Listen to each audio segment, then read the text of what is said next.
Ladies and gentlemen, welcome to the second episode of Room 2250. I'm your host, Haider and Chris, along with my co-host, I'm Christopher McCarricker.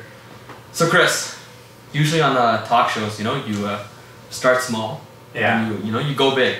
Yeah. You begin with like B-list celebrities, and then you work towards like Kanye.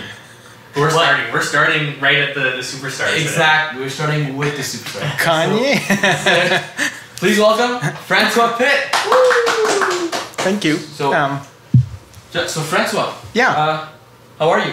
I'm doing fine, thank you. I just hope my throat won't give out partway through, starting a bit of a cold, but that's okay. Well, if I have to go a few too many times, hopefully listeners won't mind. And yeah, it should be fine.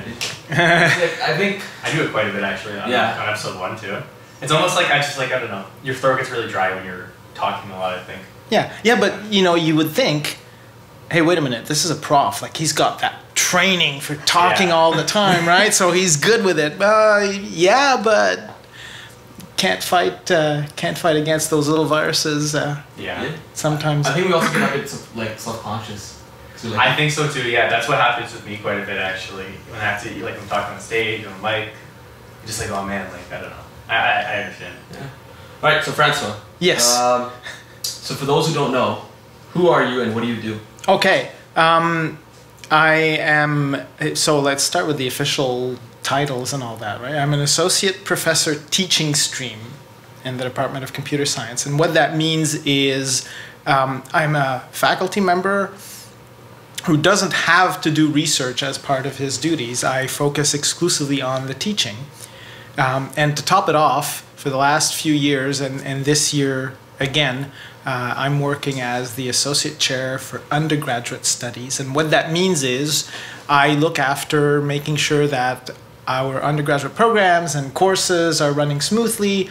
I help deal with any situations that come up that can't be handled directly by the instructors, and generally help make sure that all the rules and regulations and so on are followed properly, and make exceptions when exceptions have to be made, and so on. So what's like your day-to-day schedule like? I spend a depressingly large amount of time sitting at my desk answering email. I'm afraid it's not very glamorous. I try to liven it up by walking over to the undergrad office and having a quick chat about something and coming back and doing more email, and that's really I'm afraid most of what it is. I mean that's kind of almost like what being an undergrad is, I think, too, to some extent. Just emails, it's Facebook messages or something. You spend a bunch of time glued to a desk, unfortunately. Yeah. Yes. I mean I guess that's why I feel like that's why a lot of people got into CS though. Yeah, except I think for a lot of us in the teaching stream, you'd find exactly the same feeling, that the times when we can be up in front of a classroom doing the teaching, those are the times that we look forward to the most. Yeah. I mean, that's the break, in a sense. Yeah, of course, it's part of the work, but that's the part where it's like, okay, this is going to be fun, this is going to be, it's the fun part. It's not, anything beats greetings. Yeah. Well, I mean, I assume maybe grading. Yeah, Yeah, grading is not the funnest part of the job either. I agree. Yes. Well, that's what TAs are for too. All right. So how was your first week back? It's been really hectic. One of the things that happened this year, unfortunately, is just at the end of August, we lost someone just temporarily, medical leave, in the undergrad office. And so we ended up short-staffed, and with mostly a bunch of brand new people in the undergrad office, and they're all doing a good job. They're all working like crazy to try to look after everything, but they don't have the same amount of experience, and so everything takes a bit longer, and there's more to do, and there's fewer people to do it. So it's just that perfect storm of circumstances that's made things a little extra crazy. I mean, Starfall is always a little crazy. Absolutely. But this year it's been a little worse. So, for anybody listening in, please be patient with us and forgive us if things aren't happening as quickly as you would like. We are working on it, but that's basically what the situation is. Yeah. Well, Chris, How's your first week back? It's been pretty good. I guess I've already started to get kind of like a swift like kick in the butt with some of my courses. Like, so I've been taking 411.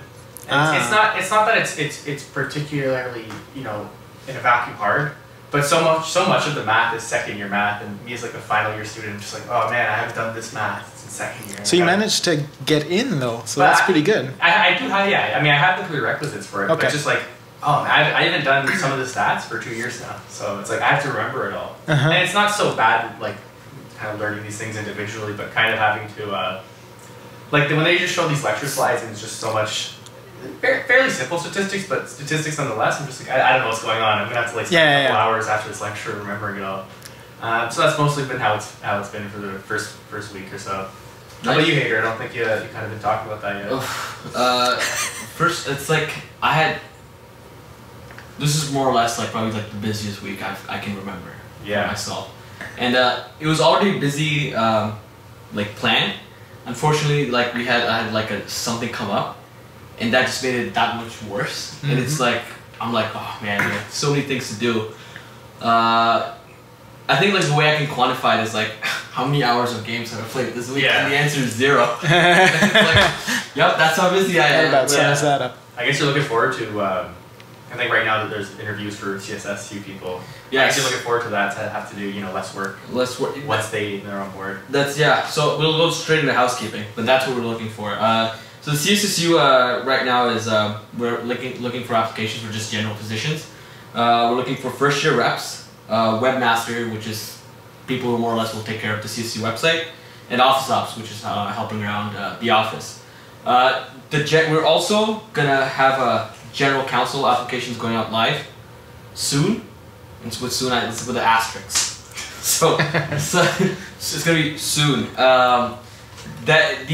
These two positions, like the general counsel and the general position we're giving out right now, they're not mutually exclusive. You can do both, but if you wanted to be a bit more hands-on, you should more or less wait for the general counsel. Did you guys have any housekeeping? Anything you guys want to say? No, I think I've said pretty much what I wanted to say already. I guess, you know, small note of housekeeping. Depending on when this episode goes live, hopefully it's, you know, within the next couple of days. If the CSSU website is still down, we're working with CDF admin to get it back up. Basically, we've been changing servers, so a couple configuration things have to be changed. But we're working through that. It will be a backup soon enough. All right. One shout out to Vic Records. Yeah. For letting us host this podcast in their office. To tie into that too, we're gonna have be having some Vic Records stickers in room 2250, the actual CSSU room. So if you want a couple of stickers, they look really nice. Come pick them up. Yeah. All right. So before we start asking a question, Francois, we're gonna go through the news. Okay. And that's fine. This week, there's obviously a big piece of news. Times Higher Education rankings came out. Oh yeah. Yeah. So University of Toronto currently for 2018 is 22nd in the world, which is 2 spots higher than last year. It was 24th. So this year we're tied. That's good. Yeah, it's good. Improvement. Yeah. We're tied with the University of Singapore for that spot. But so they have this like setting where you can like I guess organize it by like departments. Yeah. So I tried to organize it by computer science, but for some reason it wouldn't populate. It just gave me like the default rankings. Which it worked for certain subjects it didn't. So I'm like, somebody should dispatch it and be like, listen, Unifix. I almost find it ironic too on the website. all the majors you couldn't properly sort by. It was the people, you know, the one department for people who probably made the website. So, but there were one subject didn't work, which was accounting and finance. Which, for those of you who don't like, maybe listen, I'm actually a Rotman student. So does anybody you guys want to guess where UofT ranks for accounting and finance in the world? Maybe I'm being, you know, too liberal here, but 11th. 11th, okay. I have no idea. Second. Wow. We're behind University of Pennsylvania, where the business school is Warren, which is where Warren Buffett went. Okay. So, but like, yeah, Rotman That's is awesome. second in the. Wow. I was blown away because, you know, as an accounting student, I definitely didn't think that, but I think for CS, last I heard, we were actually, I think, top 15, but don't quote me on that. It might be a little bit lower, a little bit higher. No, I know, like, usually, generally speaking, we are in top 15. Yeah. We definitely rank higher than what we are overall. Overall, for sure. Yeah. I'll admit I don't remember what the Times ranking was for CS. I know that the figure that sticks in my head is there's another ranking, QS ranking or something like that. Okay. Where for the last couple of years we've been at number 10 in computer science. Well, yeah. Right, yeah, I actually remember pridefully reading that earlier this year. So, you know, that's it's a really good read. That's pretty good. Yeah. Yeah, no, I mean, that's like, you know, like top 10 in the world. It's a big deal. I mean, I think UofT CS has always been kind of a forerunner to it in CS research. I think I remember reading we had the first supercomputer ever in Canada. That was here at UofT. George. Yeah. No, we certainly have a strong presence in terms of development of computer science as a discipline. Yeah. Yeah. Especially, I think recently too. I'm sure a lot of the listeners know about this. I think Google has been kind of partnering with UofT CS for some AI research. I think I heard about this. So this new Vector Institute that's going to open or is opening. I'm not quite sure exactly where in the opening it is, but it's that's going to bring together lots of research strength into AI to Toronto, building on the strength that we already have in the department. So it's pretty big news. I know that our AI faculty have been even busier than usual with getting all that stuff running and off the ground. That's solid. That's good. Yeah, it's good stuff. All right, well, I'm gonna go into like the other Canadian universities. So UBC is second in Canada, which is I was surprised. I thought McGill would be there, but it's UBC, which is okay. UBC actually is a very good university. They're tied for 34th. McGill is 42nd. So that means we have 3 Canadian universities in the top 50. One being in the top 25, which is us. Then McMaster's 78th. The University of Montreal is 108th. I'm surprised actually. McMaster's that's good to hear. I know like McMaster's like forte is their medical. Right? Yeah. But I'm like ooh, like 78, like that's a good rating. Yeah. So the rest are either really far away. I believe I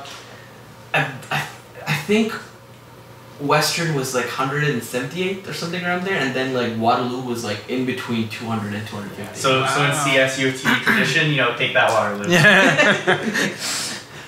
But yeah, all right. So that was like the big news. Now I'm gonna go through like 2 bits of news from the varsity. So the city councilor is proposing that they zone frats and sororities as multi-tenant buildings, which means they're gonna be taxed differently. So I don't think anybody here is part of a frat. Like I don't really care. Yeah. But yeah, that's the city's like we're changing that around. Huh. Okay. I feel like most of our listeners also probably aren't part of frats. Yeah, no. Sorority. Yeah, but it was UofT news. But other thing is that so there was an audit done of the Canadian Federation of Students. Yeah. It's always a big topic. Big topic. This was a secret bank account with over $200,000 in unauthorized transactions. Jeez. And I'm like, all right, obviously wherever there's students is gonna be a little bit of dilly dallying, but $200,000. That's not a little. That's not. It was like over the span of 4 years. So that means $50,000 a year. Wow. Yeah. So that's just 2 bits of news from the varsity. Just gonna go through some news I read off BBC. So Rovio. So the guys who made Angry Birds. Okay. They're going public. Their evaluation is $1 billion. Oh, jeez. Which is, I'm like, ooh, that's pretty high. I'm like, I know, they made that movie. Apparently, I'm pretty sure it's successful. Probably, yeah. I guess I wouldn't know unless you have a little kid or something. Yeah. Or a little kid, Yeah. But I know the studios diversified their games obviously because they made a lot of cash when Angry Birds first came out. Mm-hmm. But I'm happy for them. I'm like $1 billion. Yeah. But yeah, that sounds a little. It's a bit too much. Yeah. I was actually thinking. I wonder if that's lower or higher than it would have been 3 years ago, though. Because I remember you know, when it was first very big, there was a big craze, right? You could see it everywhere. Like even I was in high school, and my friends played it. And later, kind of started attracting the younger generation. They had kind of all these little stuffed animals. And stuff. Yeah, that's the thing, right? They kind of went overboard on the whole merchandising. I wonder if that hurt them or helped them. But so usually for like evaluations, because valuations are usually done by. They're not obviously done by like banks and like companies that goes in public. Yeah. So they want to see what's the amount of revenue earned in the future. So that's generally like, you know, just like a heads up. That's how valuations are usually done, but they're usually wrong. So if you remember when Facebook went public, the stock dropped immediately after, and that's because the companies want more money. So when they sell the stock immediately, that company makes that money immediately. Right. Right. So it's in their preference that the stock value is a bit higher than the actual value, which the market will determine later on. This is why we have an accounting student. Sorry. So that's that. Another news, iPhone X. Yeah. Oh. Big news. Low price of $999. USD. US dollars. Yeah. So that means in Canada it's like 50 million. No, it's like it's a lot. $1,500 for the highest version. But like the US too. So Canadian. So $1,500 for Canadian. Oh, the highest. Okay. Yeah. Okay. I mean, that's still really high. I mean, that's like it's like more than my PC cost. I mean, it looks like a nice phone. It's just like I don't know if I don't make enough money yet. At least maybe hopefully one day I will. Where it'd be like $1,500. I'll take that. But you know, for a phone, I don't know if I can justify that. And the thing is, Apple keeps. I mean, it. That was the big thing when Steve Jobs was there. Is, you know, they kept driving that demand, and people kept going for it, and they've kept doing it, maybe with, you know, I don't know if the amount of flair that's there is the same as it used to be, but it kind of makes you wonder, well, when are people gonna start saying, okay, enough is enough, this is too much, this is... Yeah, like, I'm just wondering, like, how many people go out there and buy a new iPhone every year? Because I feel like there's a lot, and it's just like, that's not, for so many reasons, not a healthy thing to do. Yeah. Even if you can afford it, it's just, I don't know. Stop. I don't think it's a good thing. If you're gonna buy the iPhone X, stop. So I will say on that note, you know, like how many times you can do this. If you look at like maybe the top past 5, past 5, maybe even past 10 years. Yeah. Companies that have made the highest amount of profit. If you look at private companies, it's Apple.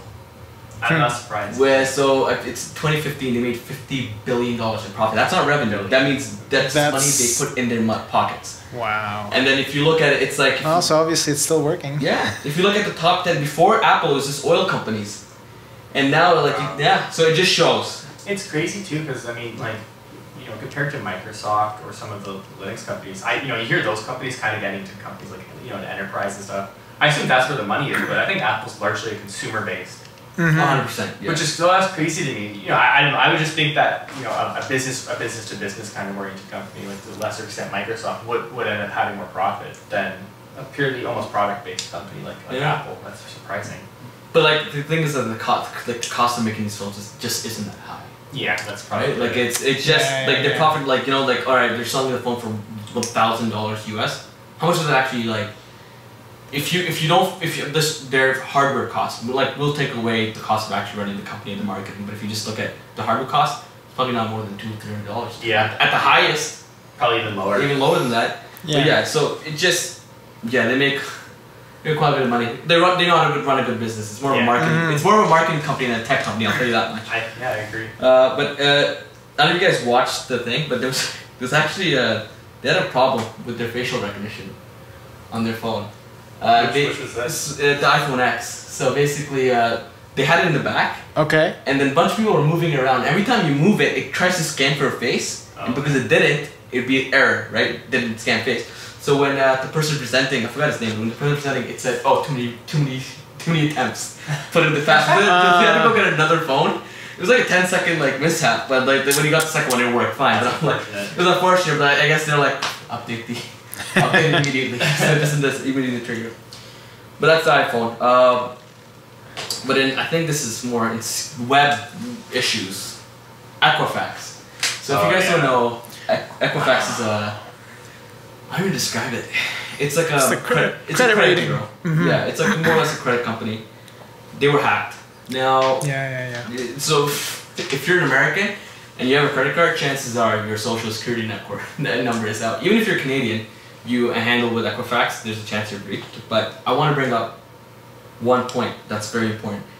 In Argentina, their password and their login for like their main thing, like their main account, was admin, like ADMIN for username and password. That was the That's like a high-level institution, right? Yeah. Not just. Maybe it's not used much in Argentina. Maybe they have different competitors. So now maybe people can feel a little bit better about using 1 2 3 4. Yeah, no, it's like one of those things. Like there's a giant sign that says, "Please do not use password as password." And like here we have Equifax, giant credit bureau. What are we gonna use it as? I remember hearing too these big credit bureaus. The way they calculate your credit rating too, if that's what you use them for, isn't actually the most exact. I've heard that I think once a year. And I've heard this is better. You can actually go to your, the TD or whoever you're with and get much like a perfectly accurate credit rating, and it's free too. So if that's what you're looking for, maybe consider doing that. Look into that instead of worrying about having to deal with someone who's the admin password of admin. Yeah. So, yeah. No. It's I think you're entitled to like once per year for free. That's right. Yeah. Go for it if you have credit cards. If you never use a credit card or don't have any loans at all, I don't know why you would, but that's that. One little bit. Do you guys have any other news that maybe you guys read? No. I mean, I think you kind of nothing. Yeah, nothing. Yeah. Good ones. I just want like this is bothering me, and like this has been bothering me for a week, so I have to bring it up. Sure. So you guys know the movie It that just came out? Yes. Yeah. Have you guys watch it? I haven't, but I've heard very good things about it. Yeah. So it's good. I'm not gonna spoil it. But I think it's I thought it was a pretty good movie, like solid 75. Go watch it. So it's good. But once you watch it, and if you haven't read the book, go to Walmart or Indigo, find the book and read the last 5 pages, because it's not the same ending in the book. And I know nobody's read the book because the book came out in like the 80s. It's a fairly popular book. It's but I read the book. Yeah, a long time ago. So you know the ending in the book. Actually, I don't remember. Okay. Because it's been too long. That's probably good. Because let me tell you, I don't get disturbed easily. But my God, it's the ending in the book. Like it's fucked. Like there's no other way. Like I don't know. I was like, this man is on LSD when he does this. Like when speaking of that, I've heard that for many of his books, he was like battling like substance abuse. Yeah, that's true. And apparently, I think he said it influenced his writing. So.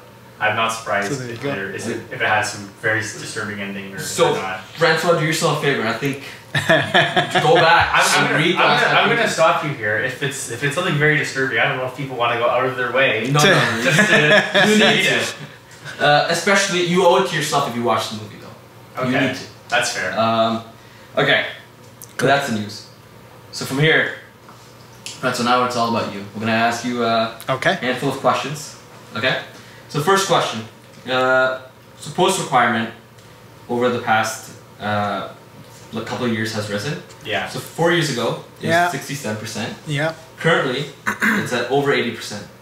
So what for first years maybe they don't really know, but like for us, it's like what is responsible for this rise? Okay, so I can explain.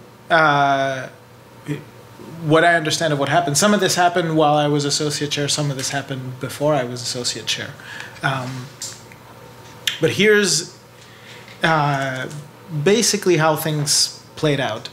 So back in 2014,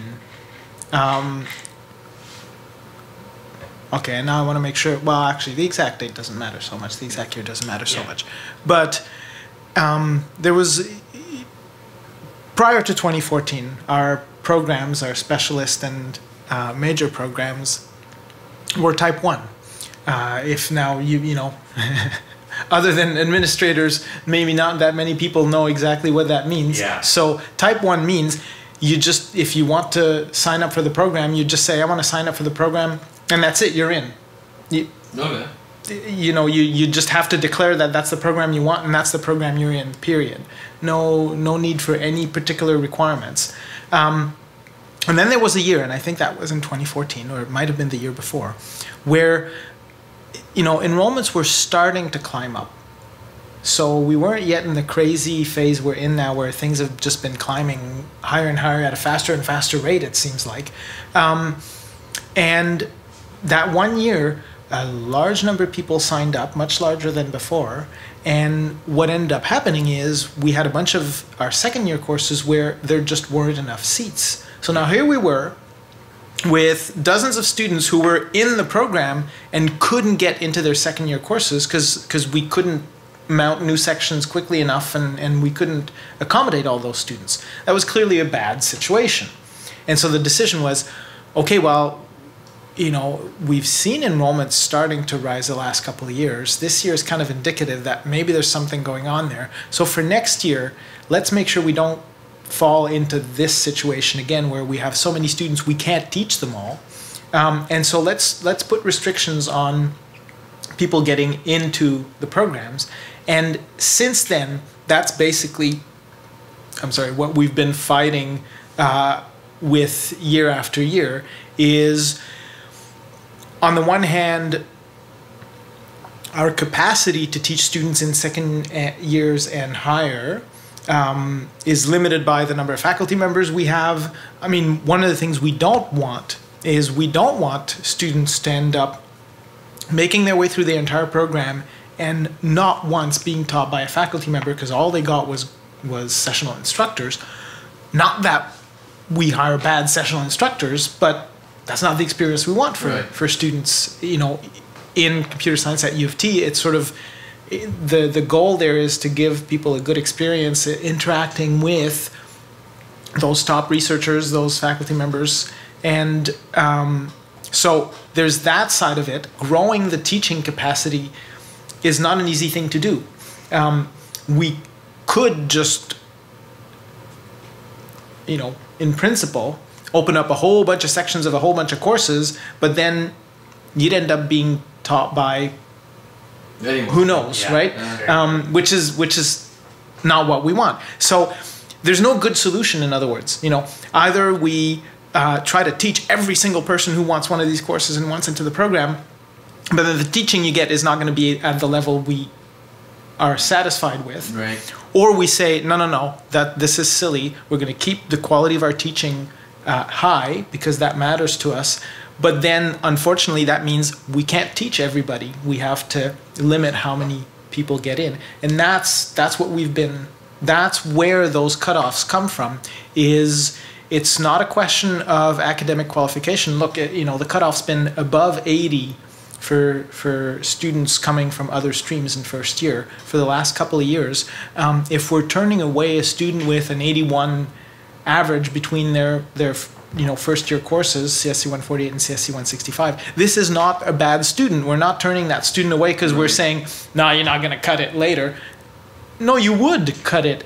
We're turning that student away because the demand is rising so sharply and so fast, and our capacity to increase the amount of teaching we can do is much slower to climb. Right. And so that gap keeps getting bigger, and because the gap keeps getting bigger, there's more demand, and we can accommodate a little bit more of that demand, but nowhere near as much as the demand is growing. We have to keep, putting that bar higher, where we don't want the bar to climb sky high, because that's bad too. Right. Yeah. So we are going to be working this year at developing a more comprehensive plan. For the last few years, there's been a lot of kind of short-term solutions. Okay, let's get through this year. Let's make things as good as we can. Let's think a little bit forward to next year. What can we do for next year that's going to make things better? Nobody's had that sort of brilliant flash of insight of, hey, here's a completely different way we can turn things around and teach everybody. We're working towards coming up with those sorts of ideas and solutions.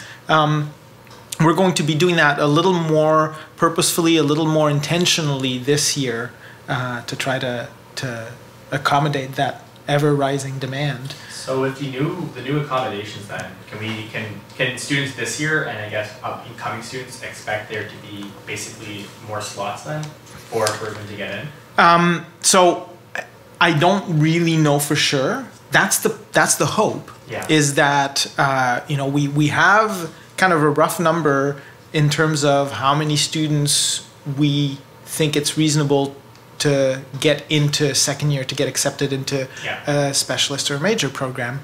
Our goal is for that number to keep. It's been going up, whether or not we want to, and we've been sort of dealing with the fact that it's going up. What was the number roughly last year that how many students were able to be admitted properly to the post?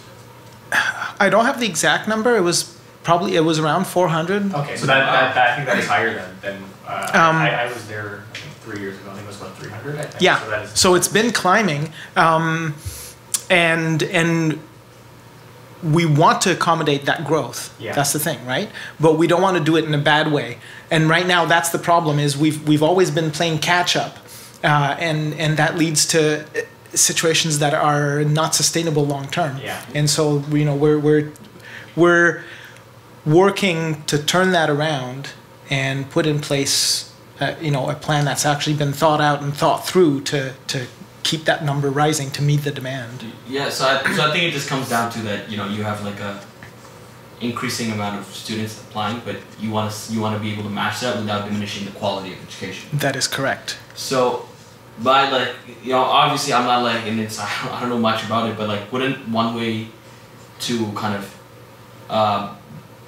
relieve, because I also think it's kind of more or less pretty stressful for students. It is. Oh, I know. It's like here you are. You need this really high mark in these two classes that aren't easy. Mm-hmm. So wouldn't it be more, I guess, wouldn't it be just easier if when they're applying from high school, not even from from post, even from raise the standard from high school, so that way you just have a smaller pool of people applying in. But here's the interesting thing. So two things to that. The admission cutoff for students into first year computer science from high school is already the highest of all the admission streams in arts and science, or I don't know if it's exactly. Really? Yeah. We were up in the low 90s for this year and last year as well. So we're up in a range where it's already astronomically high. Like, we can't say, okay, you need a 99 or a 98 to get, it's silly. So there's not much room there left to right? We're getting also, if we're getting into that high range, it's not clear that it's really what we want either, right? Just sort of academically, but getting into that high range of cutoffs from high school, the other drawback is, well, those students are excellent students. They have a lot of options. And so there's a lot more variability in terms of, are they going to come to U of T, or are they going to just choose to go somewhere else? It gets harder to make predictions and to make projections in terms of number of acceptances. And so there's more variability. And so every once in a while you end up with a year like a few years ago where there was a big bulge of students coming in first year computer science admission stream, many more than had been projected. And so now all of a sudden, on top of everything else, we were dealing with this extra bulge of students, coming into first year and applying for post-admission the year after and so on. So that's one of the things that makes it tricky. The other thing that makes it tricky is we actually, and this has been surprisingly fairly stable the last 4 or 5 years, the number of students who get admitted to a specialist or a major computer science program is every year about half of those students are students who were in first year computer science, and half come from other admission streams. Yeah. Because, and part of it is that I think computer science in high school is not one of those things that's standardized to the same level as a lot of other disciplines. 100%. Right? So a lot of students come here with very wildly varying backgrounds, wildly varying ideas about what computer science is. So they get here, they know, I want to do CS. They take their first year CS courses, they realize, oh man, this is not at all what I thought it would be. I really don't like this for whatever reason, or something else hooks them up, right? Because that's part of the model in arts and science in first year is, hey, explore, take take courses in many different things. So requirements. Right? Yeah. And it's a good thing because that's kind of part of the point. The philosophy behind arts and science is to say you have all of these things available to you, all these areas that you can study. Try something new, see if there's something you'd enjoy. And so some students get hooked on something else and switch out. So that's what happens at that end. And then at the other end, you have a lot of other students who are in the, sort of the mirror situation, who come to U of T thinking, I want to study physics, I'm in life science, I want to, whatever it is that they're coming here to study. And they figure in their first year, it probably wouldn't hurt if I learned a little bit of computing. They take that CSC 108 and they fall in love.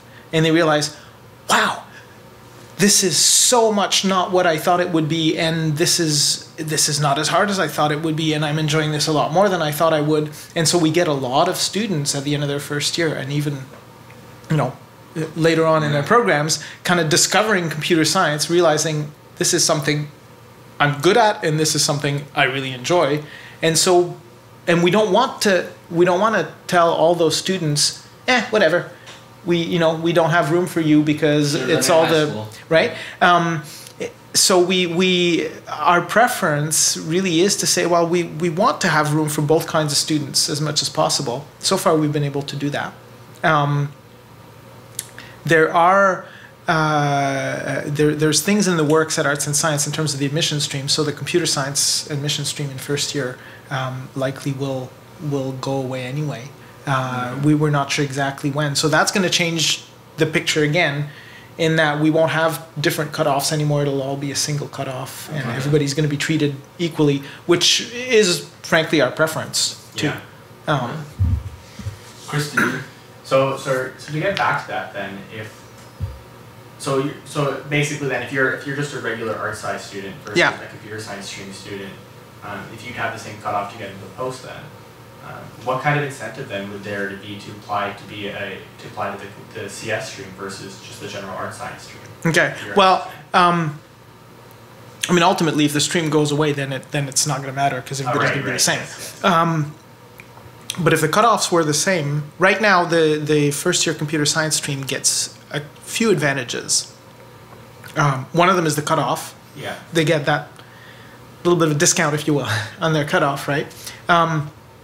The other one is priority enrollment in those first year courses that we can grant to them as a group, that if the group is not there, that's one of the things we're going to have to work out is how do we manage enrollment in our first year courses if there is no easy to identify group of students that we want to give priority to, and where we don't currently have the capacity to teach everybody. That's one other piece of the puzzle that we're working on, is trying to grow that capacity in first year. Right. Okay. Another thing is, I don't remember if you mentioned a rough date. Going back to the more long-term solution as well, I guess this is probably part of it. When can students expect to hear more about the long-term solution? We're working this fall on starting to examine those ideas and trying to draw up some solutions. I think by the end of the year, by the end of the academic year, we'll have an idea of the ideas that we want to pursue. So I expect, in terms of it, there's going to have to be a bit of back and forth there as well between us and Arts and Science and other parts of the university to make sure that the ideas that we have can actually, are sensible in terms of resources and so on. So I have a feeling we likely won't be making any official kind of announcement until those details have been sorted out. Yeah, that's very reasonable. So probably into next year. Can students who are currently first years in the computer science stream right now expect to see any benefits potentially from the long-term solution, or will it largely be oriented towards the new coming students that will then be into first year? So our plan is, if we're going to grow capacity, if we're going to make it possible to teach more students, we want to make it possible to teach more students at all levels. Right. In terms of putting this in place and rolling it out, it's certainly something that we're going to keep in mind, that we want to make it easier for students to come into first year, but we also want to make sure that we have more room in second, third, and fourth year. So, you know, okay. That's my expectation. We'll see in terms of the details of actually rolling it out, how it works out. But my expectation is that we're trying to grow in all those ways at once. Okay. Yeah. Okay. So that was like the first question. That was the first question. Yeah, like of 5. Of 5. Yeah, but that was like the big one, because I feel like that was the thing. Like I've seen this outsider. I think a lot of people kind of I want to hear about that question. I think there's a lot of insight I haven't actually heard from before, which is good. And I think I think a lot of people are good. Because generally speaking, it was like, why is the department doing this? Because they want the money. I think a lot of people have. I think a lot of people can assume maliciousness, but there certainly isn't. I think it's a fair thing to say. There's a really complicated. Even I don't fully understand this. You know, in terms of the money, right? Yeah. There's a really complicated financial relationships between the department and the Faculty of Arts and Science and higher up at the university, and where the money comes in and who it goes to and so on. And especially because of the deregulated fees that students pay in the specialist and major, right? There's that perception that, well, of course they're going to let students come here in first year, but the thing is, deregulated fees only start in second year. So from that point of view, if it was purely monetary, we'd say, sure, you guys come on all in, and we'll just throw a whole bunch of sessionals in front of you and teach you, and that's it. But that's not what we're doing, right? Yeah. And the other thing is the money, unfortunately, doesn't flow straight to the department. It flows into a big pool up in arts and science, and then it gets redistributed, and it's not, so there's no, the correlation between the higher tuition for computer science students and what happens at the department is not, there's not a direct relationship there. Has there ever been talks? I remember I've heard interest in this too from students of separating the computer science from arts and science, and it being entirely kind of like how engineering is a separate. Yeah. Like creating a new separate faculty or division. It's funny. It's an idea that people will sometimes throw out there, kind of half joking. Yeah. That, oh man, some of this would be so much simpler if we were our own division. Except then, as soon as you start thinking about, but what does that mean? There's so many other things that would involve. There's doing our own admission, doing our own high school recruiting. There's so many other things that we're in that place as a discipline, computer science, and here in terms of the size of the department, where we're not big enough yet to go it alone. It wouldn't make sense, but we're starting to get so large that within arts and science it's difficult to do what we want, how we want, and so it's always the negotiations to make that work out. Yeah. So I was also surprised, like when I was in first year, I'm like, everybody just was under the impression that Rotman was in its own division, but it's not. It's only the MBA. Obviously, the MBA, the graduate studies, is like completely different. So there's that, and for those of you who don't know, Rotman also has like a cutoff. It's a lot lower. It's like 67, but every year a bunch of people just didn't make it, and they're like, oh my god, they're just trying to steal money. Well, I guess this can sort of tie to our next question then. Okay. Yeah. So there's a couple options that people probably want to get into the major specialist. Yeah. Right now, the one most people take is the 148-165 combo. Yes. Failing that, students have then the option of I think 207 and 236. Okay. But pretty much after that, I mean, other than I think redoing courses, they're sort of out of options. That's right. What kind of recommendations or suggestions would you have then for those students who aren't able to? So, and I don't like having to say some of those recommendations because they're not what we would prefer either. But let's put it all out there so that you're aware of how it works and what the possibilities are, right? So for program admission, that's actually one of the rules of arts and science. We're not allowed to use GPA to decide who gets in and who doesn't get in. Yeah. And the reason for that is simple, is because years ago that used to be something that was possible, and then arts and science, people noticed that students wouldn't take courses because of what they were interested in. They would take courses just to boost their GPA, which is not a good way, right? And it's sort of, okay, no, we want to discourage that, so we'll allow program admission decisions to be made on the basis of specific courses when you can argue that, hey, your performance in those courses is a good indicator of how you're going to perform in the program, so there's a connection there. So obviously, CSE 148, CSE 165, the two sort of starting points of the programming side of computer science and the theoretical side of computer science, those were obvious choices.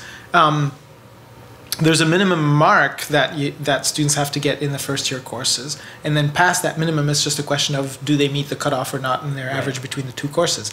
As you said, if it doesn't work out the first time, you do okay in those two courses, you meet the minimum, you do better than the minimum, but you fall a little short of that year's cutoff. Yeah. You have options. You can retake one or both of the first year courses, and with the obvious consequence that if your grade improves, then that gets you that much closer to the cutoff. That's obvious. Or right now, you can go on and take the second year courses, and the way it works is we'll take your best grade between 148 and 207 if you've done both, and the best grade between 236 and 165 if you've done both, and that's the average we use. So it allows you to kind of go on and still try to apply. Okay. Now, the catch is, well, what if you do that and you still don't make it in, right? You've spent all this time on CS, and now you're left with, well, with what? You didn't get in. What do you do then? Yeah. And unfortunately, I don't have I'm sure there's a lot of people who would like me to say, well, here's the magic solution that'll get you in, and there isn't one, unfortunately. There's a bunch of backup plans and alternatives that are not quite what students want, but get you part of the way there. You can always aim to complete a computer science minor instead. Is one thing, but then that means you have to find a major right, something else that you can do to complete your degree. Now there's a lot of related disciplines, stats and math, and are the standard ones that students gravitate to, that can serve as the second program you're doing. But it's not ideal, but it can still get you some of what you want. The other option is this. Keep in mind that computer science at the University of Toronto, when it was designed, when it was put together, was really originally a program that was geared towards preparing students for grad school. That's the foundations. That's the foundations we're building on. Is the discipline of computer science is a serious academic discipline. We're teaching it at the university, so we're it's meant as prep for students to go on and do research into computer science. There's a lot of students who get into computer science not because they want to go to grad school, because they want to learn enough to be ready for a job in industry. Now, over the years, the various courses that have been added to the programs and the way the courses are taught and so on, we certainly do a fine job of that as well. But the programs haven't been designed specifically for that purpose. And so where I'm getting at with all this is I'm trying to kind of soften the blow of one of the options, which is maybe you don't need to get a degree from UofT to do computer science. And that's what I was saying earlier. I hate having to say this, because if you're here, we'd love to have you here. Yeah. There's too many of you and not enough of us, is what it boils down to. We haven't worked out yet a good way to be able to teach everybody who wants to come here. And that is one of the options, is to say, do I really need computer science from UofT to be able to go out there and get the job that I want? And nowadays the answer is, well, no, not necessarily. You can get a computer science degree from lots of other institutions, and there are a lot close by, so thankfully that's helpful too. And you'll have just about as much luck getting jobs once you graduate, because that's the way the market is nowadays. Shout out to Arson.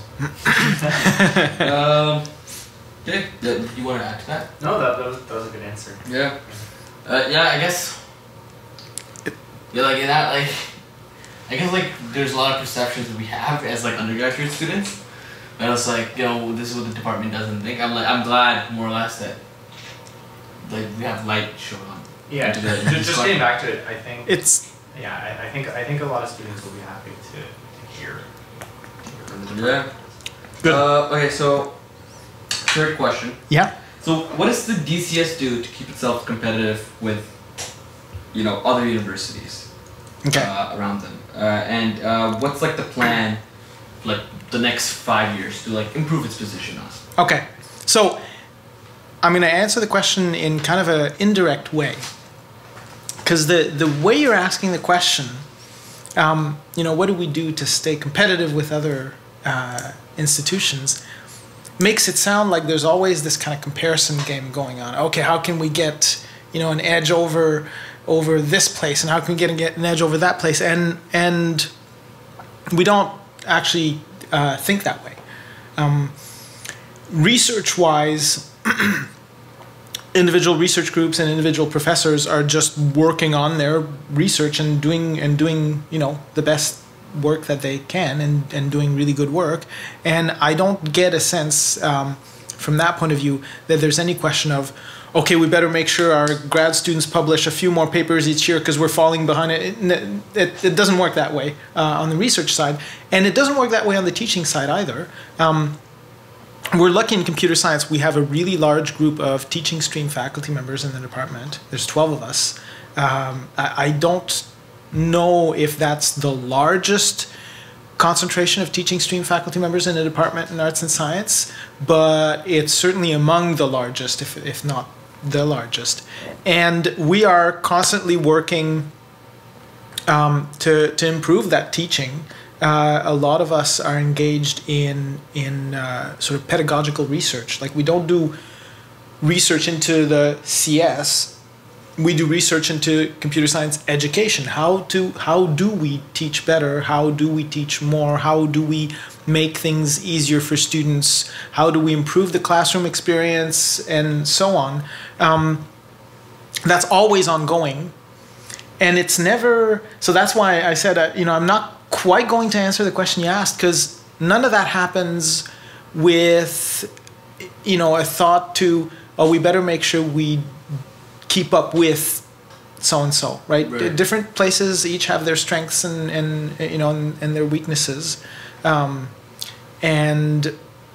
we just keep plugging away at improving further. When we find things that aren't working so well, fixing them, making them better.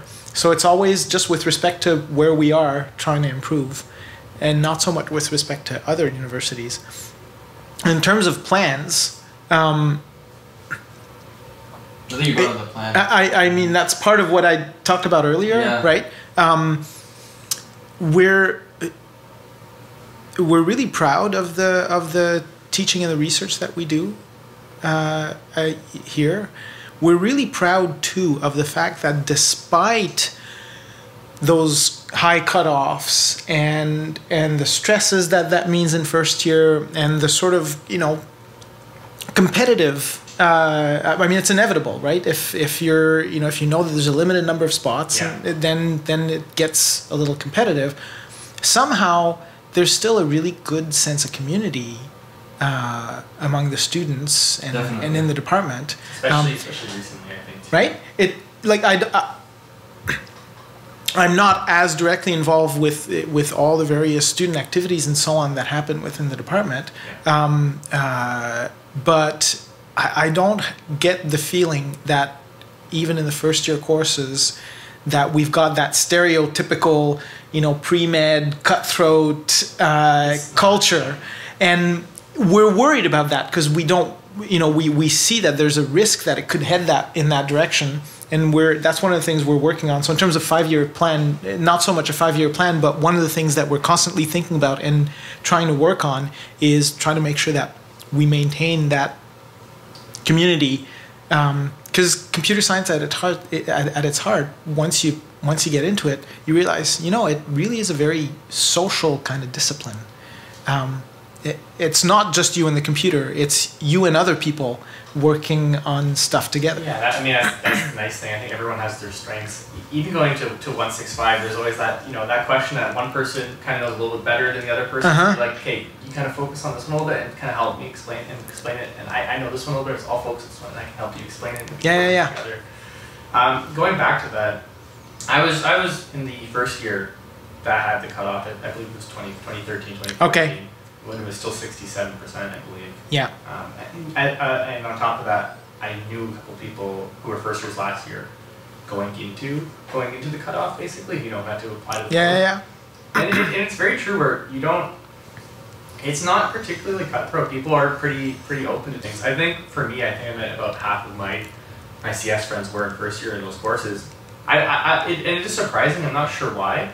You know what? I think you kind of touched on it actually. That just in spite of the cutoff, where I think in lots of situations would encourage kind of cutthroat behavior, CS is one of those things where unless you're some god, basically, you can't do it on your own. You need friends, and I'm sure there's lots of people who are able to do it on their own. Saying that, that I don't think will ever go away. Yeah, that's a good point. I think that's good. I think comparatively speaking, Rotman did have, a first year, did have a bit more, not, it did have a more competitive vibe in first year. Okay. But it definitely dies out after that. Yeah. After second, as soon as you're in, it's like, here notes, here's this, especially for we have a lot of group assignments in terms of presentations. In terms of that, it's all shared, right? Okay. Everything's there. So I think that it's great that even though UofT, you want to have healthy competition. Right. That's the thing. It's not that you don't want to be competitive, but you want it to be healthy, so you don't have malicious intent for other people, but you do want to be like, hey, look, his work's good. I want to see if I can make my work better. That's right. Yeah. No, okay. I'm glad you used that phrase because I think that's exactly right. Healthy competition. What you don't want is to develop some kind of culture where anybody feels like their best chance is to sabotage someone else. Yeah, exactly. That's that would be awful. Yeah. And thankfully, I've never heard of that. No, I haven't either. Right? Yeah, I do feel like that's something that UofT, as a general, has tried to maintain. Yeah. Well, and it's again, UofT is a competitive school, but I'm glad that it isn't that it is an unhealthy competition. Right. Yeah, so I'm glad that doesn't. I don't think that particularly exists in UofTCS. Yeah, that's good. Maybe an engineering. Okay, so fourth question. All right. So over here, this is maybe where we want some unhealthy competition. We always this is a question. I think. So I've been in CSU for the past few years, and there's a certain time of the year where occasionally it's either just grade 12 high school students or students with their fathers or mothers. They come in and they start asking about a place. They say, my son or daughter wants to go to UofT or Waterloo, and they always ask, what are our thoughts on that? And obviously we say UofT is an awesome school. Yes. But we kind of want to hear from your perspective. From a perspective of a student, why CS at UofT versus why CS at Waterloo? So I've been asked that question too. Now I will admit up front that one of the things that I can't speak to very much is what is it like at Waterloo. I don't really know. Boring. But I think somehow through the other questions I ended up touching on a lot of the points that I can make to this. Generally, my own answer to this is, well, I can tell you what things are like here. Yeah. And here we've got those three pillars. We've got the research that's really, really strong and of a caliber that nobody else in Canada comes close. And we're really proud of that. Even in the world, right? That we're, top 10. We're top 10, top 5 in terms of research. We produce a lot of research. So, we've got that nailed. Right. And we know that this is the fact and we're aware of it, and we are careful to make those opportunities available at the undergraduate level as well. So it's not just because you're an undergrad student, that you have to, the research is forever this out of reach thing that you have to wait till you're a grad student to speak to professors. No, we want people to be involved right from the beginning. I don't know what that's like at Waterloo. They do research as well, I'm sure. But do they have the same kinds of opportunities, different opportunities? I don't know. I know here it's something we take seriously and we're really proud of. So that's point one. Point two is the teaching. And now Waterloo for a long time has had that PR going where, it's the place to go for undergrad. And I think one of the things that people don't realize, and do they have good teaching? They do. Does that mean our teaching is bad in comparison? I don't think so. That's where we haven't quite caught up in the public opinion in terms of PR, but we're doing really, really good stuff in terms of teaching. I agree. And that's the sort of the secret that people don't know. Like, secret not as in we don't want people to know, but as in somehow nobody knows that there's actually really excellent teaching happening in computer science at UofT. I agree. I think like especially like the core, I can't think of a better word, the core group of lecturers. Yeah. So pretty much any of them, if you have them in the CS class, you're always gonna have a good experience. Yeah. I mean, that's the investment that the department made, years ago, to say we're going to hire a bunch of those people into those teaching stream positions where they're going to focus exclusively on developing and delivering this top-notch education at the undergraduate level, and it's really paid off. It's paid off because, as you say, we take very good care of those courses, and it's paid off because the work that we put in also, trickles down or up, however you want to look at it, to the tenure stream faculty as well. The people who are working on research, those researchers, their teaching also improves at the same time as our teaching improves, because whatever we do gets shared among everybody, not just among the teaching stream. And so that's so on that front, that public perception of Waterloo is, that's the top-notch teaching and so on. And yeah, they have good teaching, but it's not like it's Waterloo way up there and we're far behind. We're right up there too in terms of our teaching. Yeah. And the third piece, which is the one we just talked about, was that sense of community. I don't know what things are like at Waterloo, so I can't offer you sort of a comparison there, but the fact that, hey, we've got this really good undergraduate community in computer science, that's a strength too. And so those are the three things I would say. And ultimately, though, I think what it boils down to is, if you want to get an education in computer science, really, if your goal is to go out and go into industry and work, it's not like you can really go wrong with either place. I don't want to, maybe I'm not rah-rah UofT enough, but what it boils down to is you'll do fine with either place. If you're really keen to get into computer science because you see yourself as a researcher, maybe a professor someday yourself, well, then you should really think about coming to UofT, because it's the place to be there. That's what I hear. I've heard people, pretty much anyone I know who's gotten their postgraduate studies that were at Waterloo, I've heard of pretty much no one that hasn't come to UofT. They all the ones that want to for their master's PhD, they tend not to go to Waterloo. Interesting. And it's for obvious reasons. I think for even the most diehard CS Waterloo fans, probably most of the undergraduate students here, I think it's pretty much not even an argument. I think even they agree that UofT CS, from a graduate perspective, is pretty much untouchable in Canada, I think.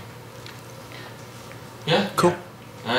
On the point of community, so I completely forgot this during housekeeping. Oh. But I want to give a shout out to everybody who organized Frosh, like Lana, Just T, absolutely, David, Nicole, Sonata.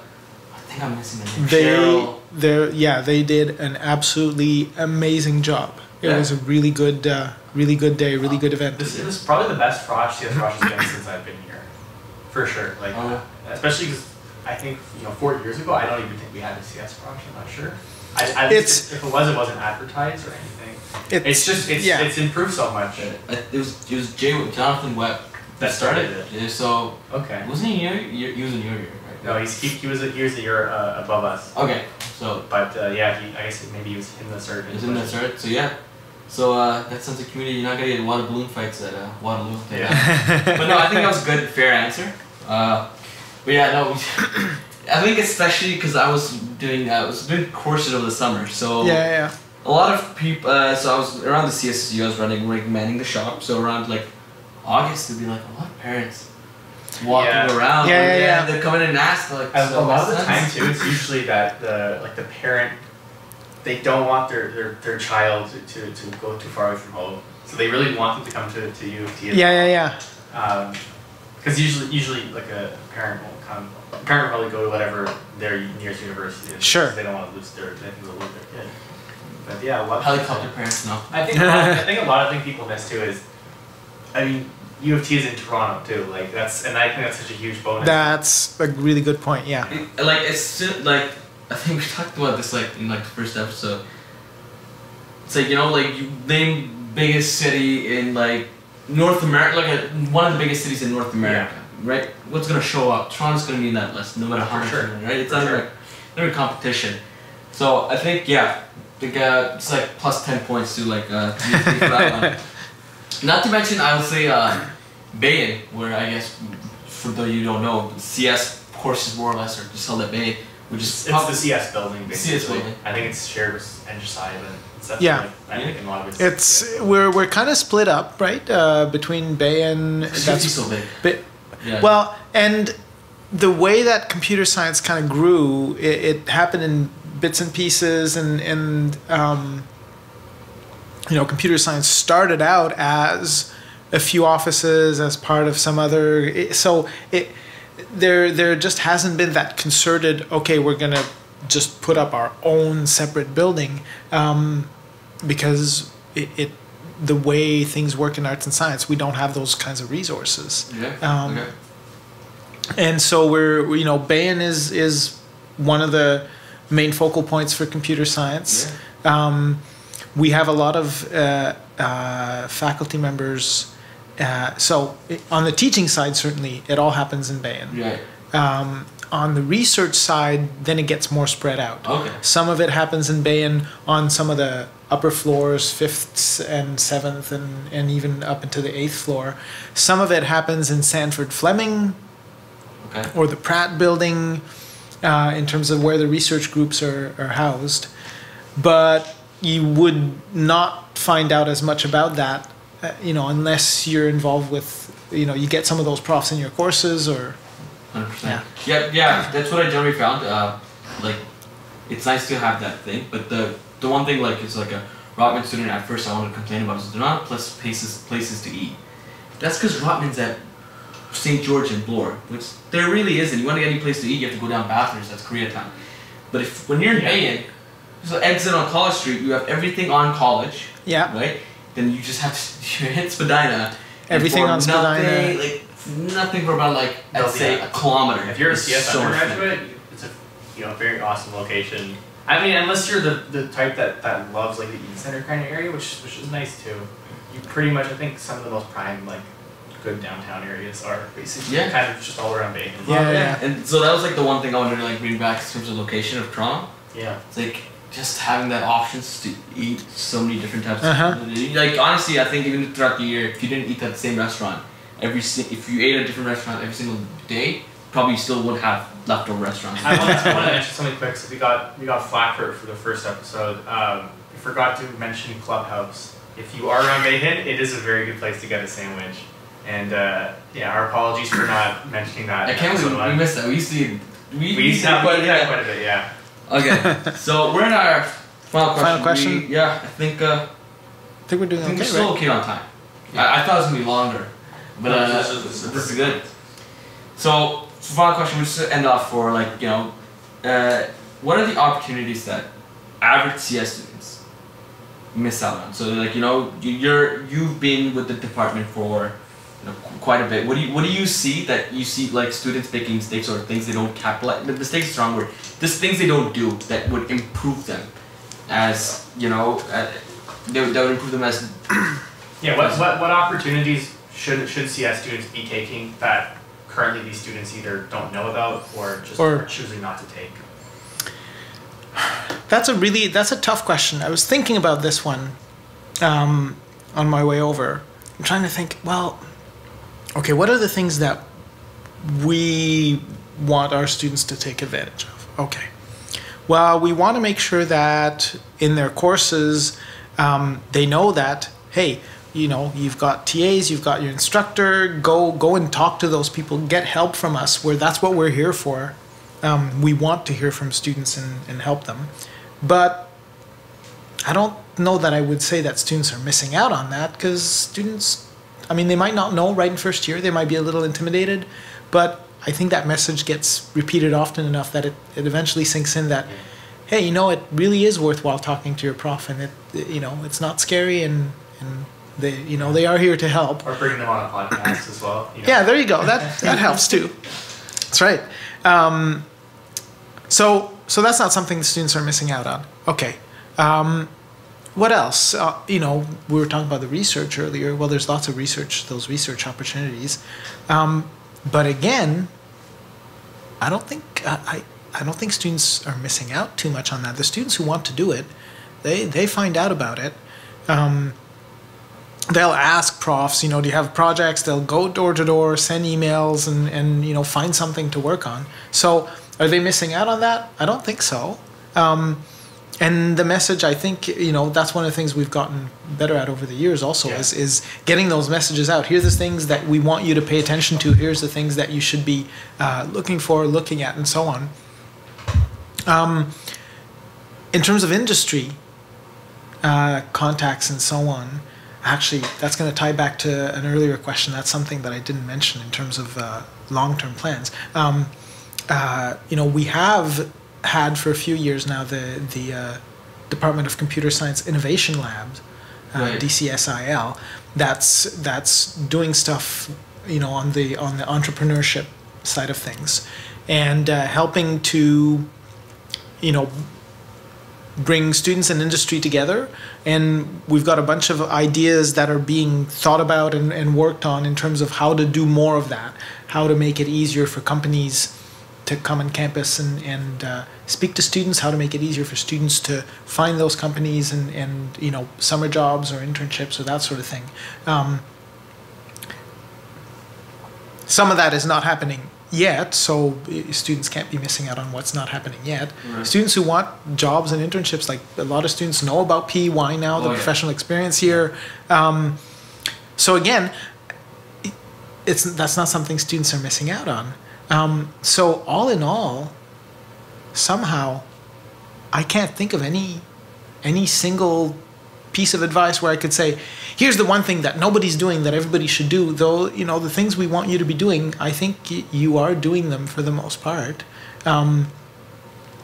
Keep your eyes and ears open. I think that's probably the one thing at UofT is, if you miss out on something, it's likely not because you don't hear about anything. It's because there's too many things. Right? Absolutely. And it's picking out the one that's really meant for you. That's trickier from the bunch. I think that's changed a lot in the last couple of years. It's maybe it's because I think maybe it's the first year's perception, but it's I don't there were obviously things around me, but I just didn't want to partake because obviously kind of shy, not really carved out. Yeah. So obviously, the more, I guess, the older you get, the more mature, the more used to. I don't call us mature actually, but the more you get used to university, you're these are the things I want to do. So I think. Well, and in first year too, right? You're very worried about the academics. Right? I have to make sure that because that's what the message you keep hearing is university is hard. University is hard. It's going to be a lot harder than high school. It's really hard. It's tough. You have to work, and so you're bombarded with this from everybody, so you figure, okay, I better really focus on this and do well. And then it's, once you get through that, you kind of realize, wait a minute, yeah, of course I have to work. I have to keep working on this, but it doesn't mean I have to spend 24/7 just doing schoolwork. Like I can do other stuff, and it's good. Yeah. Adding on to that, and kind of going back to the UofT CS community, I think what's at least first years could maybe improve on is not entirely utilizing the resources that the CS community actually gives you. Especially like if you're a student and you haven't come by the CSSU, come by, ask what we're doing, ask what kind of events we're going to be having, ask what clubs we're like associated with. There are some CS clubs. I think there's like the graphics club, and there's the game club. There's a bunch. I don't have time to mention them all right now, but there is a huge sense of community that I don't think everyone is fully in tune with. That they're just not, maybe they're just not aware of it. Give it a shot. Give it a shot if you're listening. It's a good point. Yeah. I'd say, one of the differences, one of the things in first year that you don't realize is within the department and also outside of the department at the level of the colleges and even arts and science and so on, there's tons and tons and tons of resources for everything. Yeah. It's all there, but it's not going to come to you. You have to go out and ask for those resources and find them.